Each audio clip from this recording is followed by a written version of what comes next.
po ulit sa inyo. So, bago ko muna simulan ito ang aking kwento, papashoutout ko muna sa inyong lahat dyan. Sa mga taga-Quezonian dyan, at lalo sa aking kaklase ng grade 10 integrity. Ano? Sama natin si Ma'am Nizel, kaya mas maganda. Ano? Para di siya malungkot. Okay, shoutout po kay Justin Bernabe, Brendel de los Reyes, Julian Jade Sabinosa, and next naman po ay si Christian Villegas, si Mark Terdi Pancho, at ang kasama natin ay ang ating advisor na si Ma'am Lizelle Ann Marquez Diaz. Yun lamang po. Kasama din po si Jeline Violante. Right? Jeline Violante. At si Princess Darlene Ramos Darlene. Ayan. So, sa ngayon po ay sasabihin po natin at papaliwanag ko po kung bakit tayo naghihirap. Why? Bakit? Bakit tayo naghihirap? Siguro tayo naman ay pinakamahirap sa buong mundo, no? No. Huwag na natin sabihin yan sa iba. Bakit? Tayo naman nila malaban, no? So, it means we say that we are going to choose Philippines. Long live the Philippines. Right? So, ako po pala nalimutan ko magpakilala sa inyo. Sorry. So, ako pala si Husky or Must Be Husky. Remember?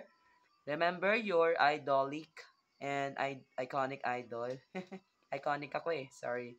Iconic singer ako naman. Ako na Pero sabi ko kasi, bakit ako naging iconic?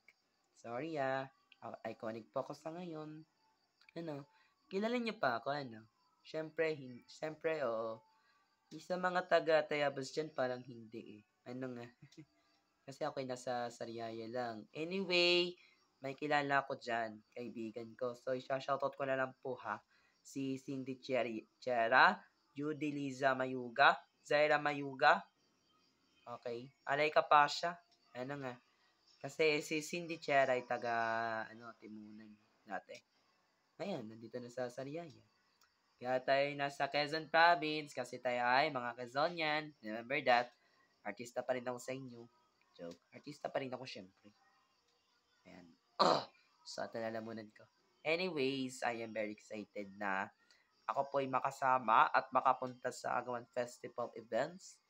During that time kasi, naisipan ko po na sumama ko pero tinanggihan ko na hindi pala. Kasi wala akong mga sasakyanin or sasakay na sasakyan.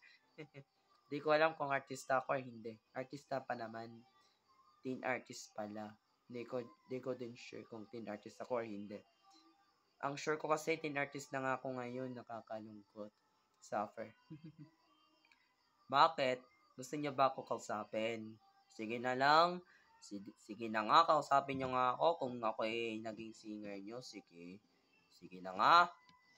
Kay Baita naman pala kayo Anyway, thank you po sa panonood At dapat natin sabihin, ipagpatuloy natin ang sinimulan ni Mayor Gayeta. Thank you.